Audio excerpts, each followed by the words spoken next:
Oh, I'm live. Live? Yes. Hello, welcome to another episode of our live stream, Our Journey to the Trinity. My name is, shoot, my ID, oh, Steve. Yeah, I got kind of my, um, my internet's a little bit weak, and so that's why, this isn't looking normal here. Um, so, okay, yeah, this is really weak internet. And let me see. Hmm. Maybe if I close these other ones, it'll be a little bit stronger. Hey, Crystal, how are you? God bless you. Peace. Shalom. Yeah, so can you guys hear me? I don't know. My internet is really weak, so I don't know if it's coming through. All right. Um, looks like the picture is frozen. So, hey, you can hear me though, huh? So, yeah, I just kind of had an idea today. What?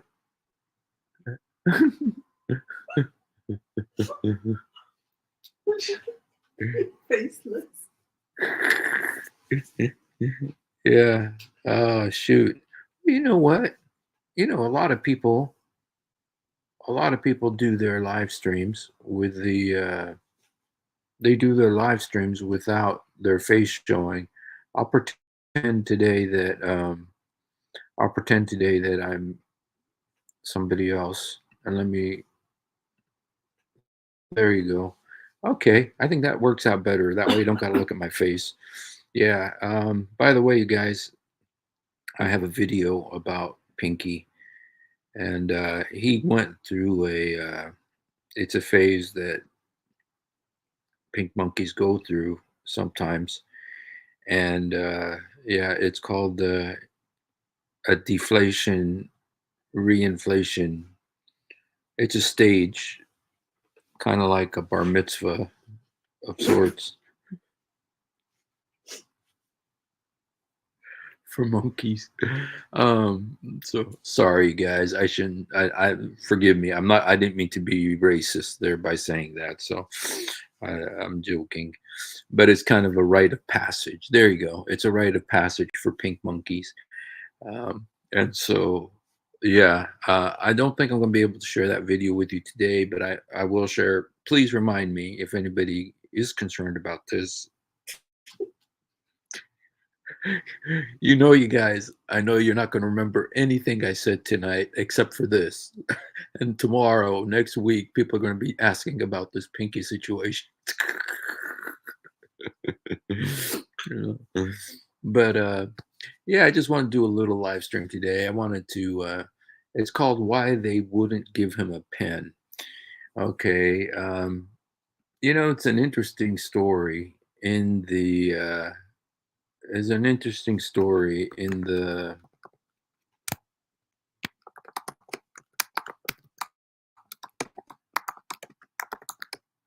um,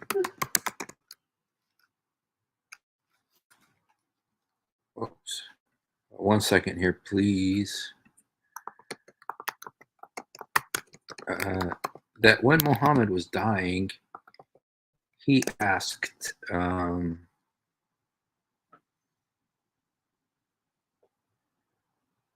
let me see if I can find the hadith actually.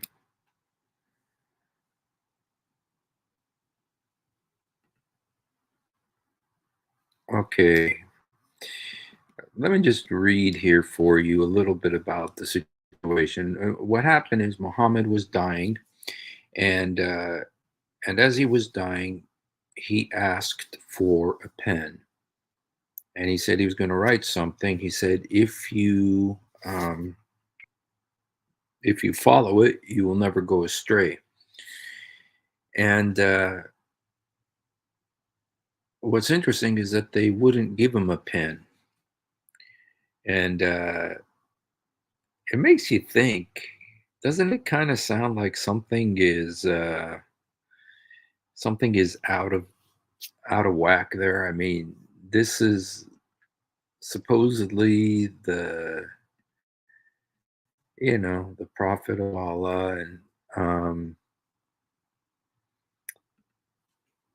um excuse me here. I just something went wacko there.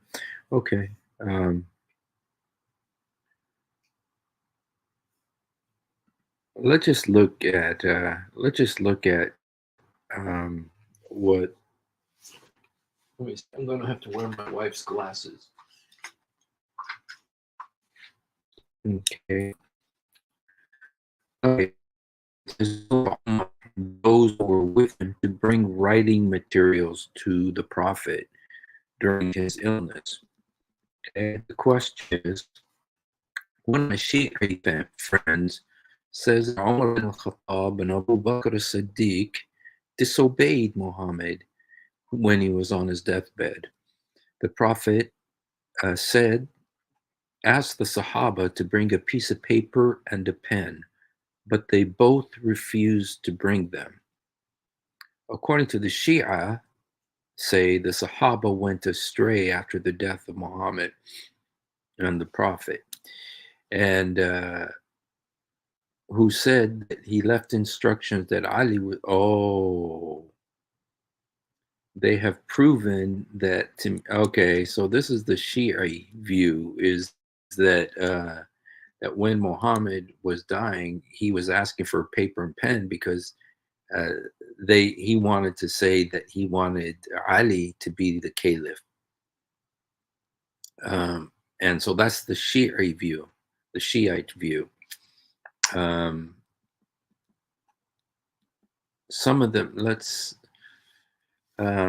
is in Sahih Muslim, Sahih al-Bukhari. It says, it was narrated by Ibn Abbas, okay, there were men in the house among whom was Umar bin Khattab, and Muhammad said, come, let me write you a document, after which you will not go astray.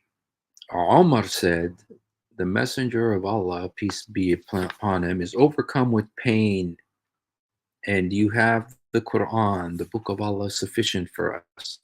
The people in the house disagreed and they argued. Some of them said, come close and let the messenger write for you a document, after which you'll not go astray. Others agreed with what Omar said. When their debating and argument in the presence of the messenger became too much, the messenger said, get up and leave. Ubaid said, Ibn Abbas used to say, what a calamity when the messenger was prevented from writing that document for them because of their disagreement and arguing. Now that's in Sahih al-Bukhari and Sahih Muslim. Okay. Now there's a lot of questions here. A lot of questions. And it looks really bad. It looks really bad for Omar, especially for Omar, but it looks really bad for Abu Bakr too. Like, isn't Muhammad uh, supposed to be the messenger of Allah, whose words are? I mean, uh, there's some who say,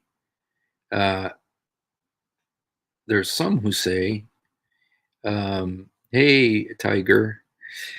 Um, some who say that Muhammad's words were the words of Allah because he was so perfectly in line with, his deity. And how could they at the end refuse him this?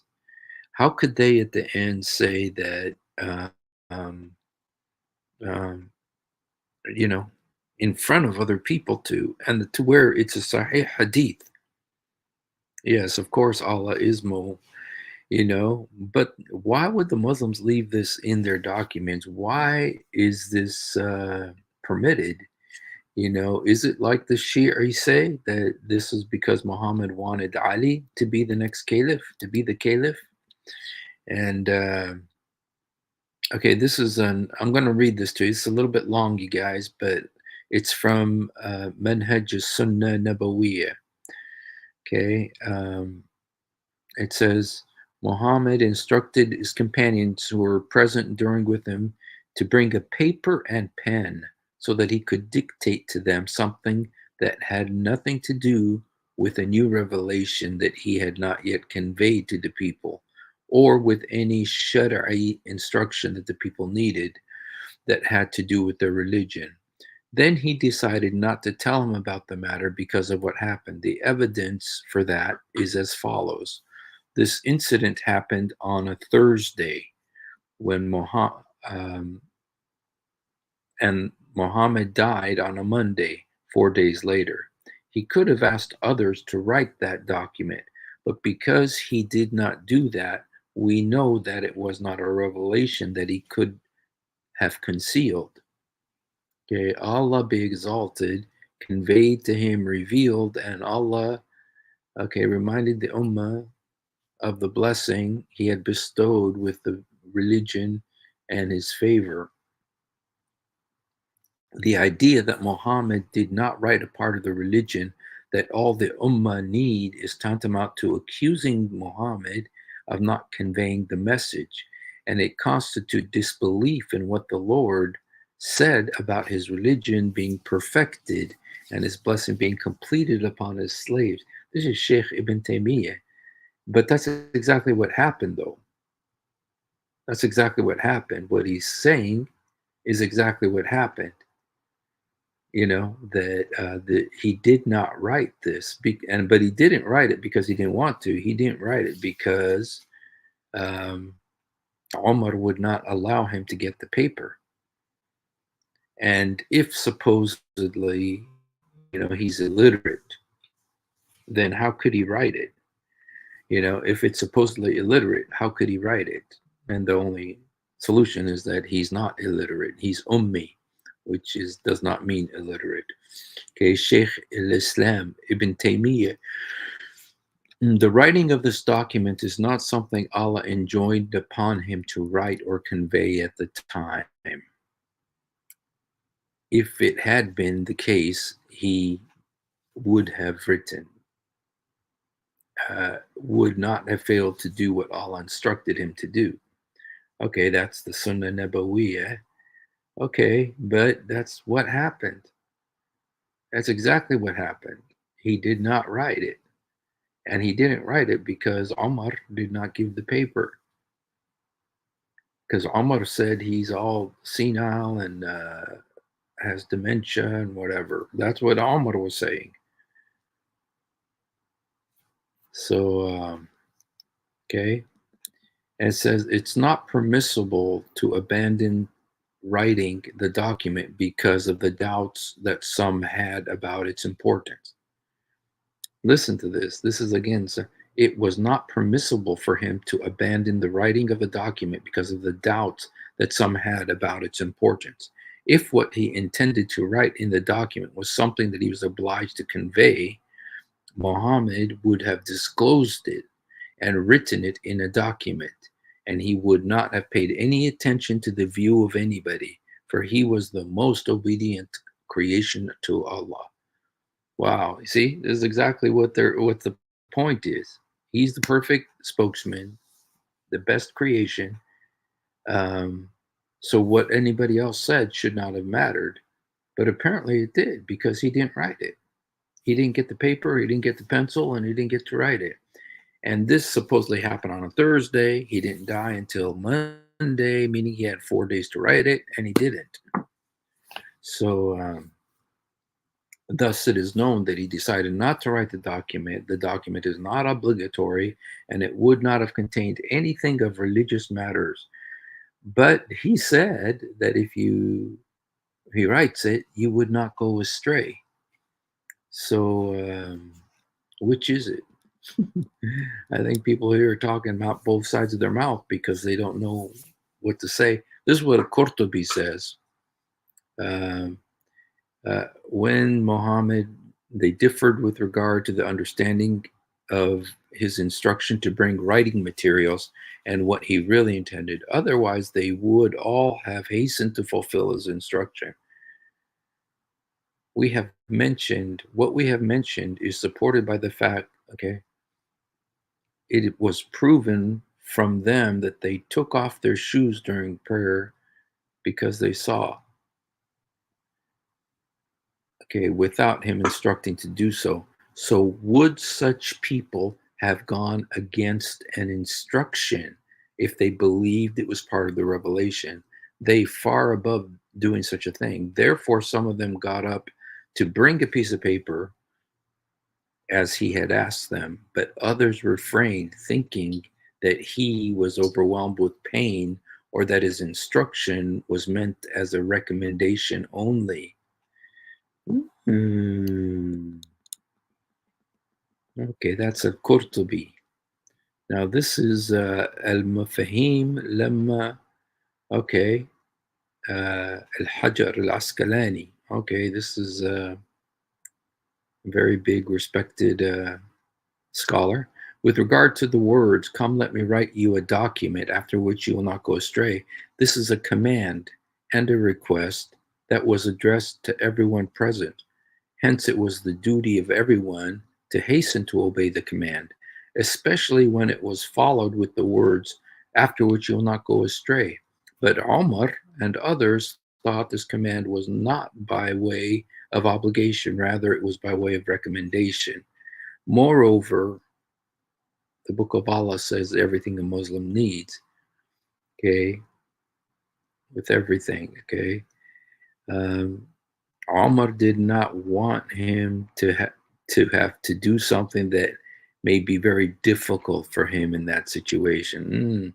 Omar did not want him to have to do something that may be very difficult for him in that situation. Therefore, they decided it was more appropriate for him not to write anything. So it's okay. So, in other words, everything that was said previously doesn't count. But the other group wanted him to write, following the apparent meaning of the command and out of eagerness for more clarification to remove ambiguity.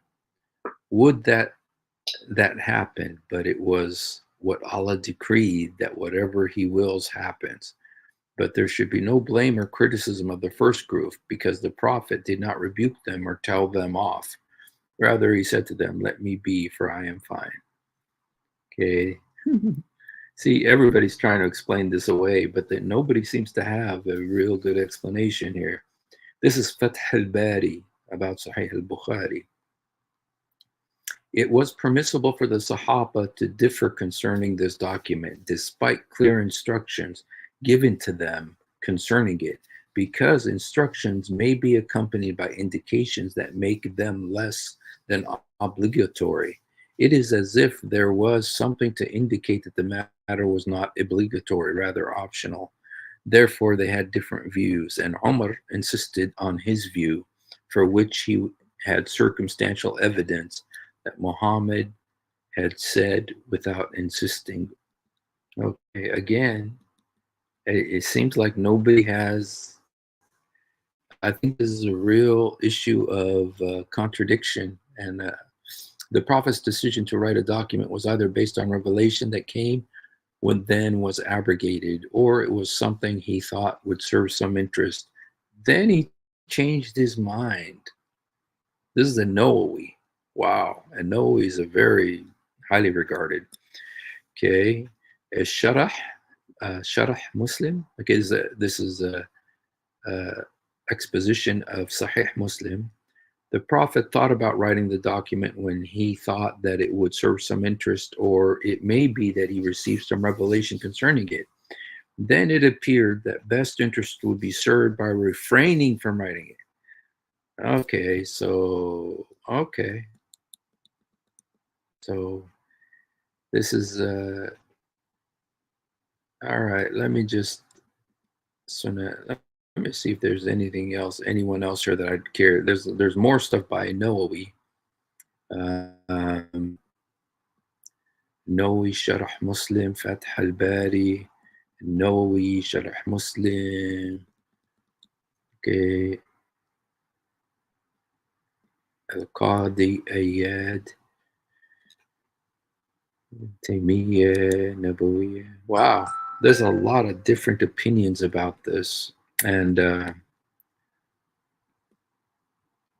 okay, this is the last one I'll read. This is a Nawawi. Okay, these words of Ibn Abbas, no doubt Umar was more knowledgeable and was senior to Ibn Abbas.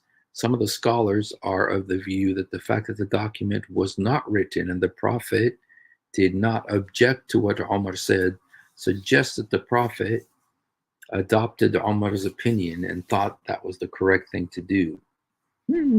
Well, we do know that there are three situations. I did a video about this a few weeks ago about where Allah did accept what Omar said, in the situation of the veiling of women, in the situation of praying towards Mecca.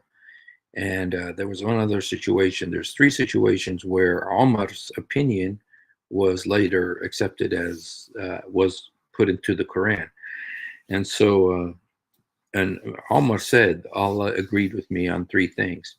So, did Allah agree with him on this? I mean, Muhammad said, if you follow this, you will not go astray.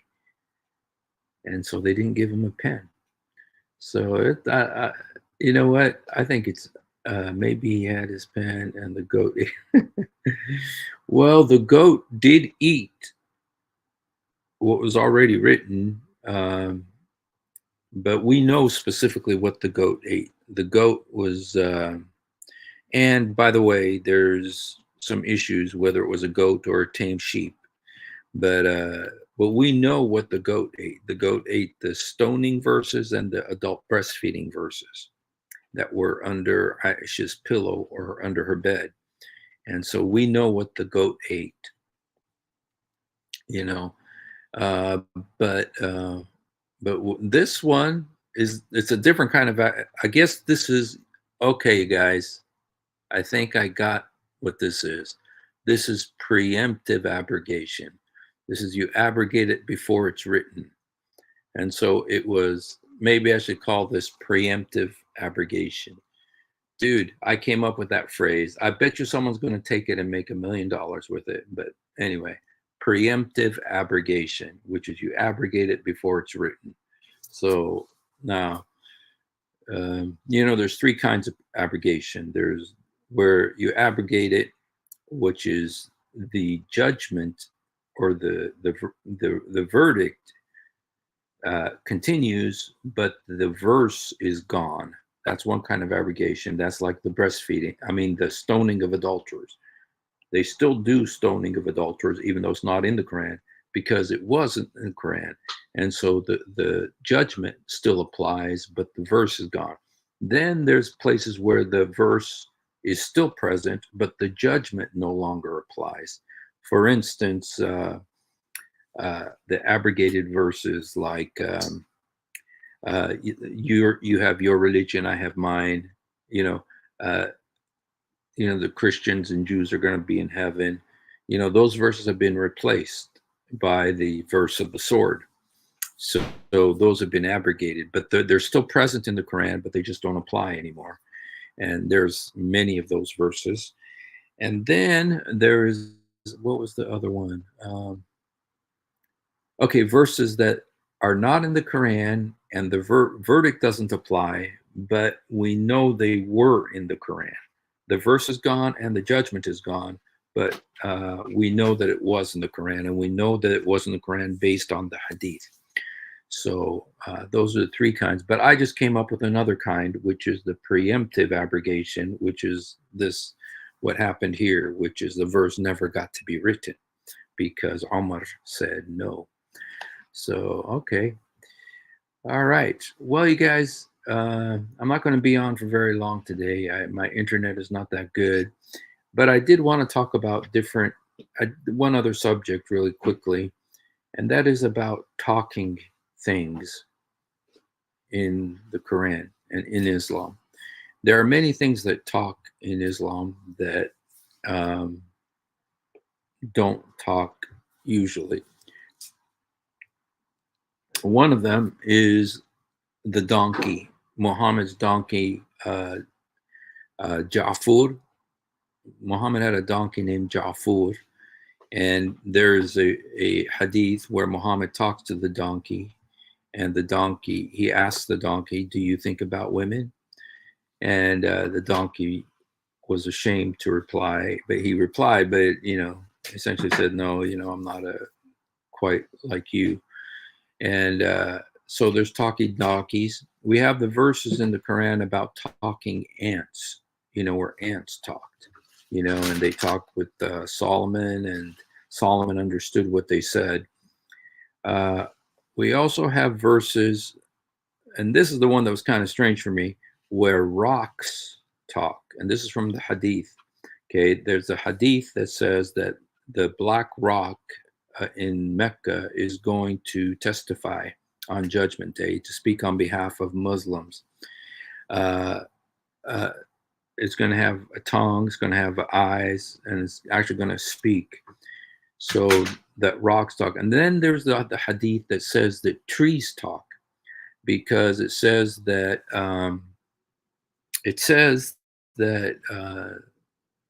that the day will not come until the Jews are gathered in the land, and then a tree is going to say, "There's a Jew behind me, come kill him," and a rock is going to say, "There's a Jew behind me, come kill him." So yeah, there Andrew Martin put the verse here for us. It says, "Until they came upon the valley of ants, and the ants said, 'O ants, enter your dwellings, that you be not crushed by Solomon and his soldiers, while they perceive not.'" Okay, so there you have the talking ants. So anyway, and then of course, so we have rocks, we have trees, we have ants, we have donkeys, and all of these talk. Now we have the version. We do have in the yes, and Solomon heard it and he smiled. Yes, so he understood. He understood what was being said, and so anyway, we have these different talking things in the Quran, in Islam, that now some people say, well, in the Bible, the you have the serpent that spoke to Eve. Well, it's understood from that situation that Satan actually entered. Satan was speaking through that serpent, and then there's a situation with the talking donkey with Balaam, which is doubtless where Muhammad got this idea from. But it specifically says that the Lord opened his mouth to talk. So that was actually a miraculous thing that happened. Whereas with the ants and with the rocks and with the trees and with the donkey in Islam, they don't seem to be a miraculous thing, but actually something. And yes, here Andrew Martin is also saying that David said, "Oh, people, we have been taught the language of birds." Solomon inherited David said, so birds also talk.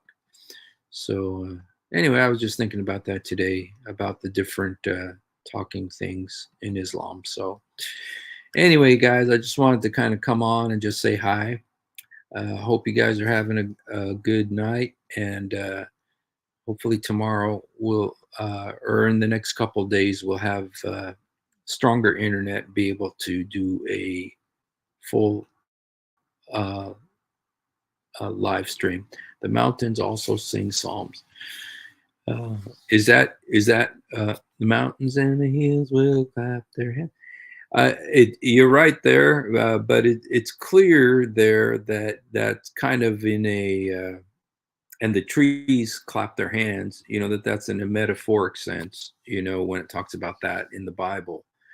But with the donkey and the ants and the trees, they say that they actually do talk. The trees and the rocks actually do talk. And so, and we subjected them out. And this is a bunch of trees and a bunch of, because every tree and every rock is supposedly going to speak and say, "There's a Jew behind me, come kill him." O mountains, repeat praises to him, and the birds as well. Okay. Oh, you're talking about it in Islam. Okay. Yeah, and if it is in Islam, then yeah, it is some kind of a well, mountains are made of rocks, and so the rocks talk. So why shouldn't a mountain talk? I talk to the trees, but they don't listen. Yes. Yeah. So anyway, I just was thinking about that today, thinking about the different things in Islam that talk. Let me see if there's anything else real quick. I don't know if there's talking monkeys. Let me see.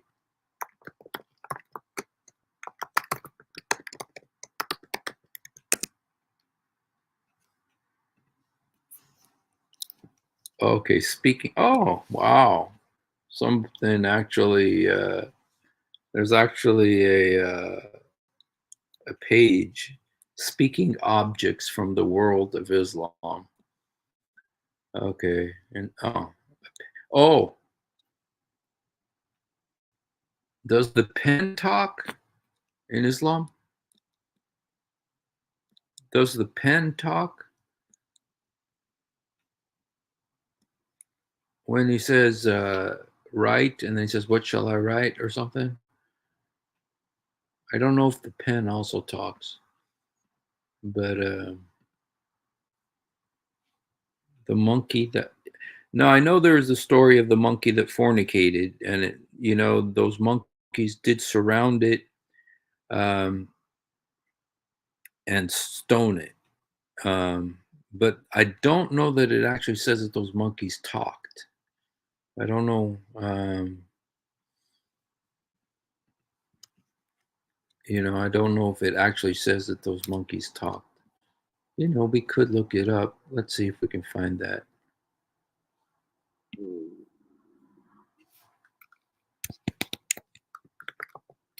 Let me see. Look up monkey hadiths. There's lots of monkey hadiths. Okay. During the pre-Islamic period. Okay, so this was a period of ignorance. I saw a she monkey surrounded by a number of monkeys. They were all stoning it because it had committed illegal sexual intercourse. I too stoned it along with them. This is a Sahih Hadith, but narrated by Amir bin. This is Sahih Hadith. So, but it doesn't actually talk about the monkeys talking. Okay, deceitful.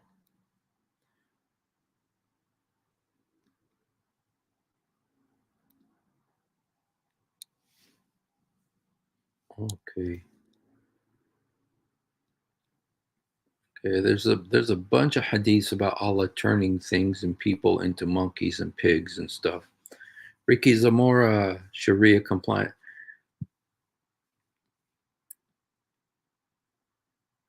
Sharia law compliant monkeys. Well, Ricky, I don't mean to differ with you, Ricky Zamora. Ricky Zamora says Sharia law compliant monkeys, but you know, I don't want to make a big issue of it. But you know, the hadith does say that this was in pre-Islamic, so they could not have been Sharia compliant because they didn't have Sharia law yet because this was in during the Jahiliyyah.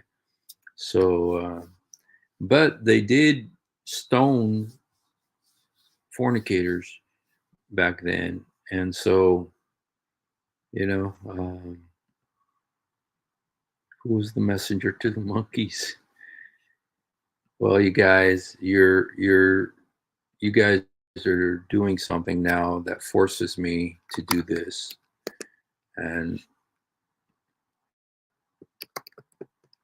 um,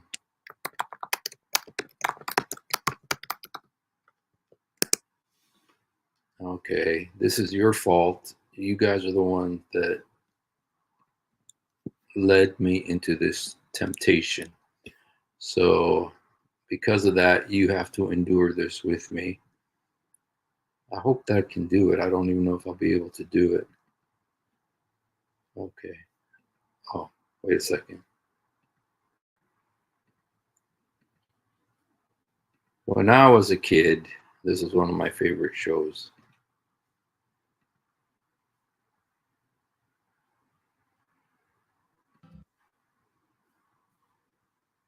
Wait a second. I gotta wait for this commercial. Sorry, guys. Here we come. It always hurts from everyone we meet. Hey, we're the monkeys, and people say we monkey around, but we're too busy singing to put anybody down. We're just trying to be friendly. Come watch sing and play. We're the young generation, and we got something to say. Hey, we're the monkeys. Okay. All right, you guys. Somebody was saying something about monkeys. You like that too, Andrew? Yeah. You know what? That group was kind of made as the American answer to the Beatles, but they, believe it or not, I think they sold more records than the Beatles. They were so successful, and they were one of the biggest fake rock and roll bands. There was also the Partridge Family, made by the same people, and that was a fake band that sold zillions of albums. So anyway, but I felt that was kind of related to what we're talking about. So, all right, you guys. Well, shoot. And do we have any Muslims here? Oh, by the way, guys, I got this guy who wants to do a debate with me on the 17th. And let me see what the debate is about. It's his name is Shadi Shahad, and I think I think he may be related to me somehow. And hey, don't get me started there, because I could some of my favorite Partridge Family songs. So yeah. Wait a second. I want to show you the. Okay, Shadi Shahad. He says he wants to do a debate, and it seems like he's serious about it. I told him we'll do debate, so 5 minutes intro, 4 minute response, 3 minute response, and then 2 minute response, and the 3 minute conclusion. So it's not going to be that long. Let's see. He gave me, okay. The topic is Allah or Jesus. Who is the true God of Israel? Yeah. So and this will be on Sunday, December 17th, around 4 o'clock. And then this is what's funny, you guys. This is what's funny. The guy said, "Do you want to have Kenny Bomer moderate, or would you like me to moderate, or would you like to moderate yourself?" Don't tell him. Don't tell him.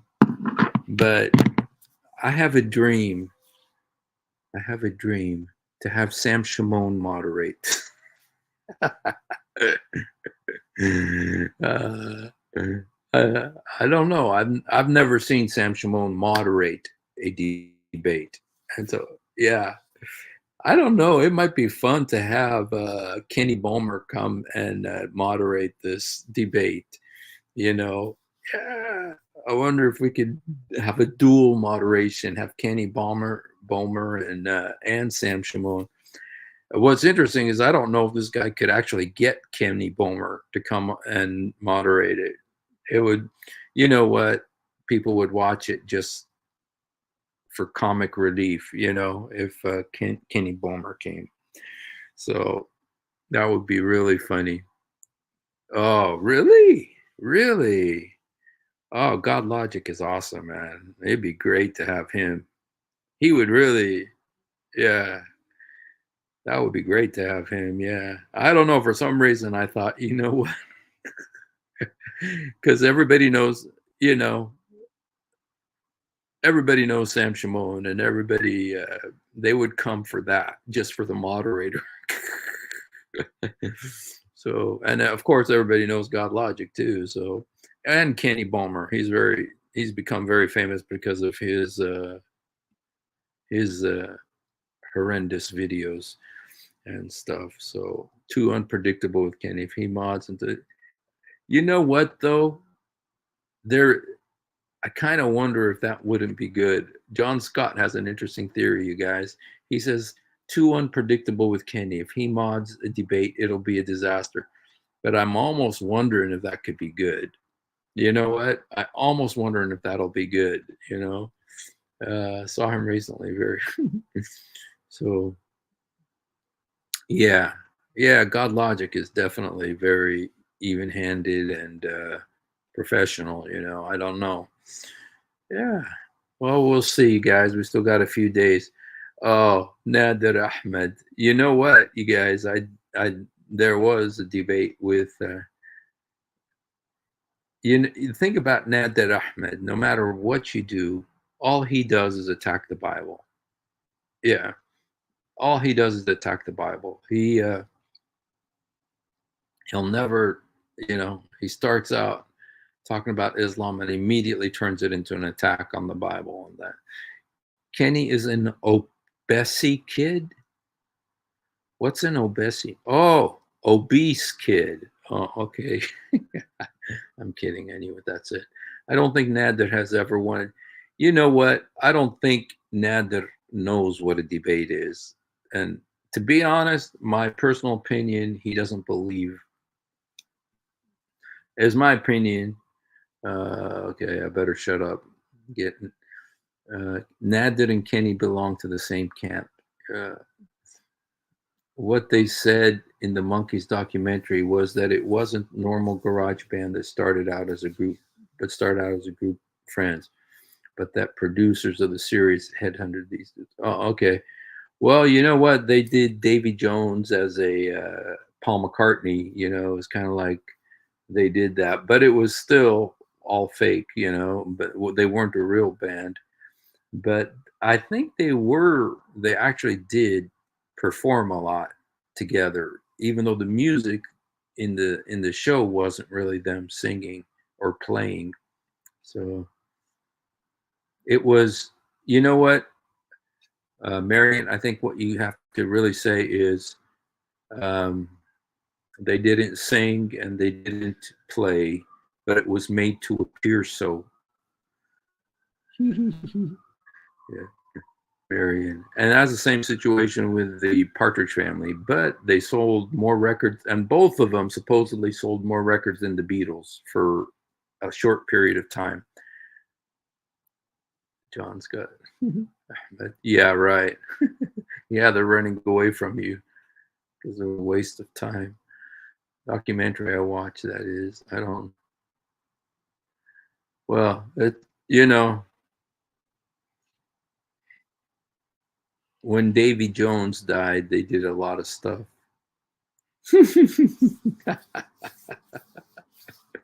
They didn't play and they didn't sing, but it was made to appear so. Yeah, that is the truth, though. In my case, it's not deception. It was made to appear so. The Partridge Family and the Monkees were both fake rock bands. That's why they don't give Muhammad the pen. They don't want to lose their proof.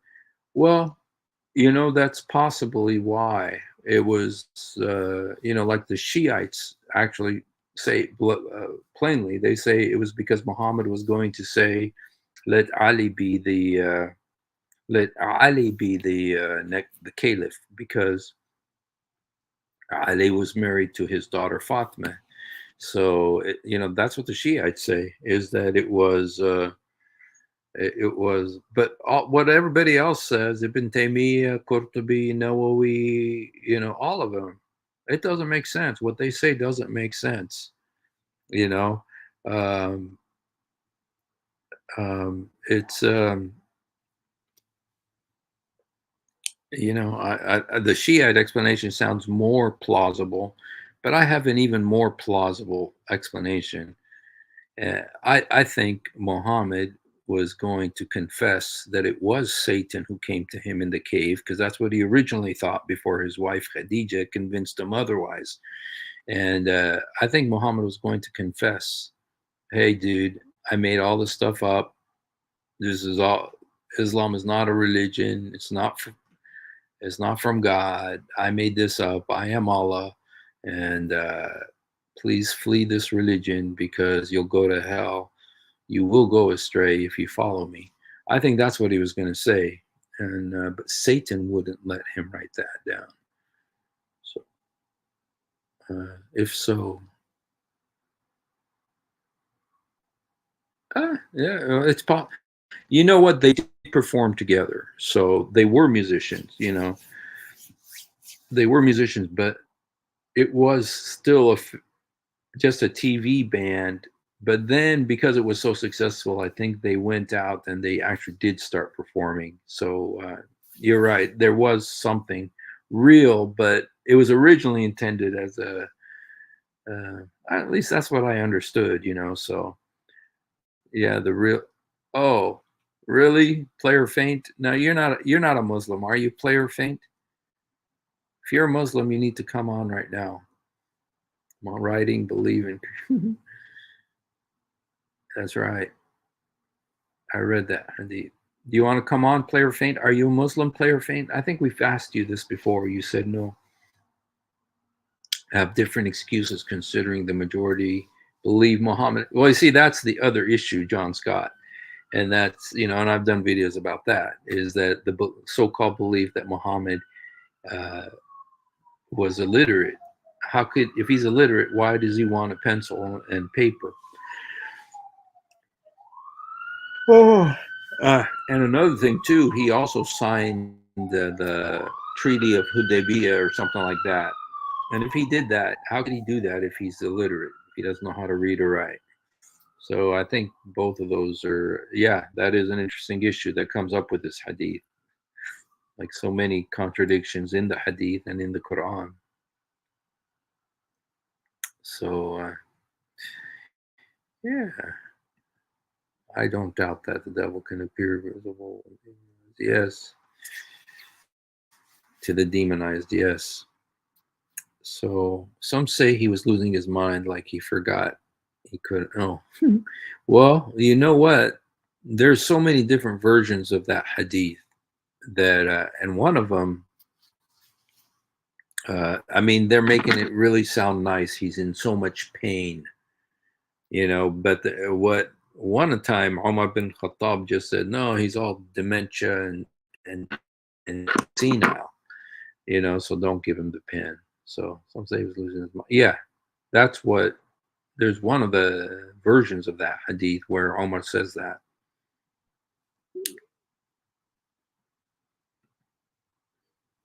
Couldn't read, or he forgot he couldn't read or write. Yeah.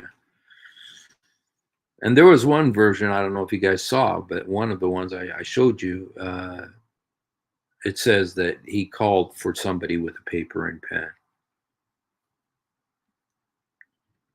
You know, so they try to. Yes, yeah, John Scott. That's what's interesting. You know, I just read some of them for you. You know what, and I find them very interesting. I find it interesting that they've come up with all these different excuses. But my favorite one is the Shiite.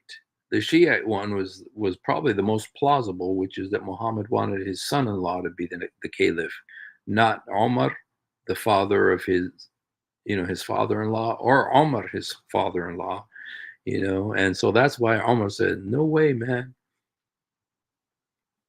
You know, stick with Abu Bakr, because Abu Bakr will be dead in a few months, and then I'll be the caliph. And so he didn't want Ali, young Ali, because then he'd be caliph, and Umar would have been out of a job. Okay, yeah. So, well, you guys, if there's no Muslims who want to come on, oh, sorry, you guys, I'm falling asleep here. All that matters is Allah is one, and there is only one God. Okay. Mm-hmm. John Scott, I don't think that you're. You know what? Oh, I think this will be worth watching. Let me see if I can get this video. I thought this was very interesting. This was a.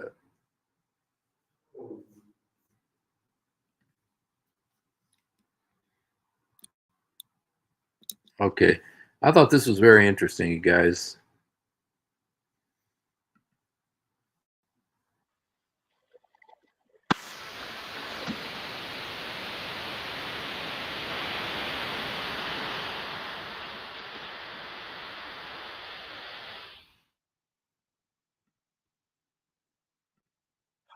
المجرب الذي كان جنديا على مدار التاريخ والذي يستعد إن شاء الله تعالى لتحرير.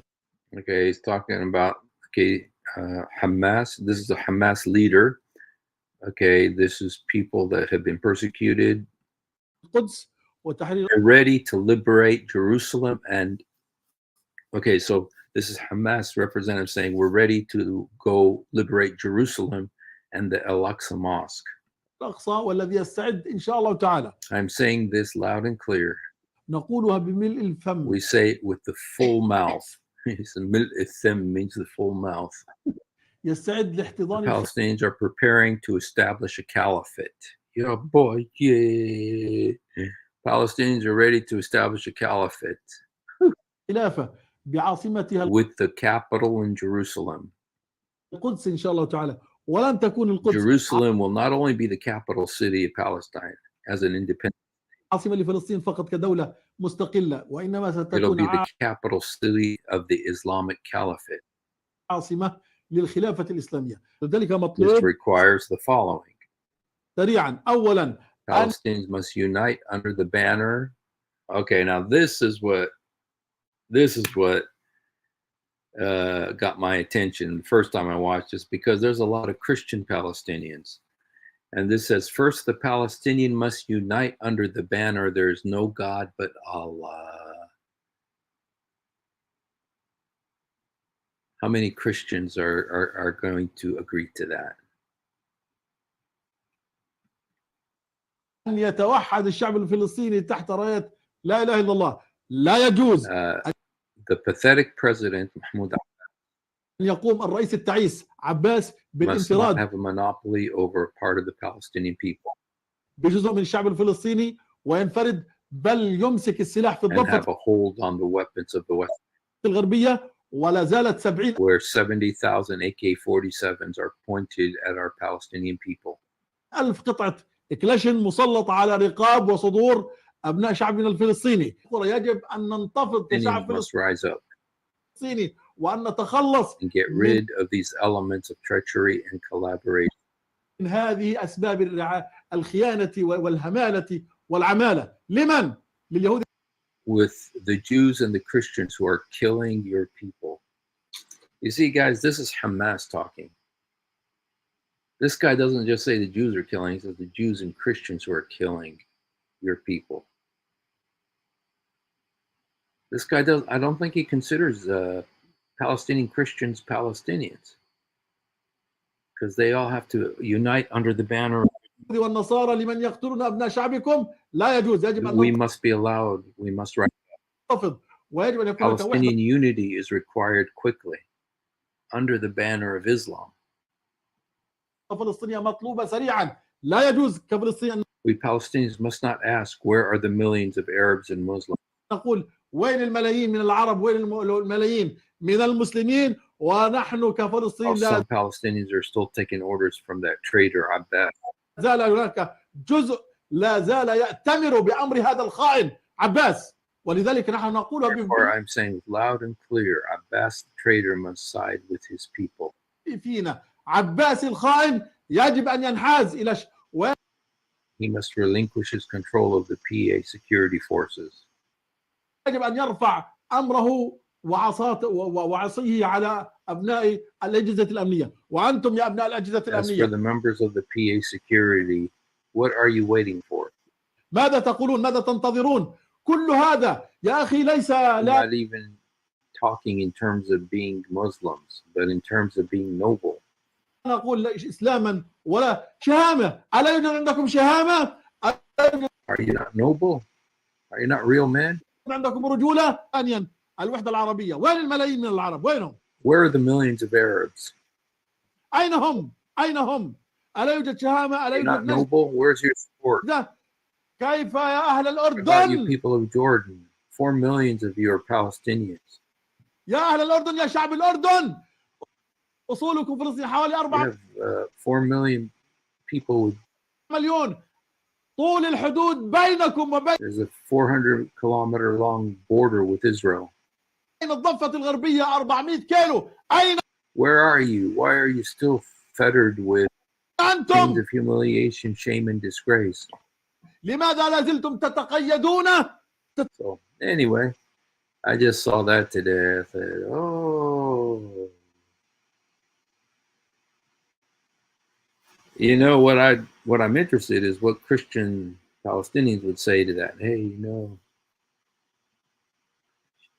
know what they're up to. October 7th happened for a reason. Hamas knew the response would be. Why did they do it? Something doesn't add up. Yeah, well, you know what's interesting is that this guy is saying, where are all the Arabs? Where are all the Muslims? Well, Iran, everybody was saying that, yes, Iran, they thought was pulling the puppet strings. But, you know, one thing that is strangely absent from Gaza is Iran. They don't want to take part in this right now. They thought Hezbollah would come to the rescue, and Hezbollah isn't doing nothing. You know, they're firing a few missiles here and there, but they took such a big beating from Israel a few years ago that they know they don't want to do that again. And Hezbollah has another problem. They are part of the government of Lebanon now. So if they do something, all of Lebanon is game. And so because it's not just, you know, this little enclave of Hezbollah in the south now, they are part of the government, meaning that all of Lebanon is in danger when Hezbollah, a part of the Lebanese government, does something like this. So I think Hezbollah has learned its lesson, and they're not coming to the rescue. And Iran is not coming to the rescue, which I don't know. It makes me think, did Hamas do this by themselves? Did they do this by themselves without anybody else, pulling the puppet strings? I don't know. But judging by what this guy is saying, it sounds like it. So, all right, you guys. Well, I think that we've been on for almost an hour now.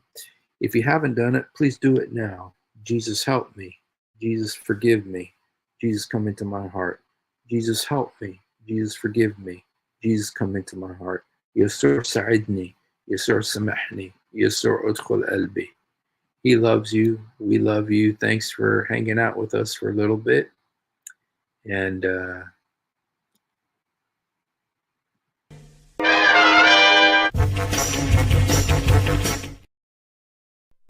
If you have ever wondered why dull apologists lie so much, it's because on a rare occasion that they tell the truth. This happens. One of the reasons I accepted Islam was the scientific miracles. I'll be honest with you. And now we know that this whole scientific miracles was absolute nonsense. You're going to have to repeat that. That the standard narrative has holes in it. That's what I'm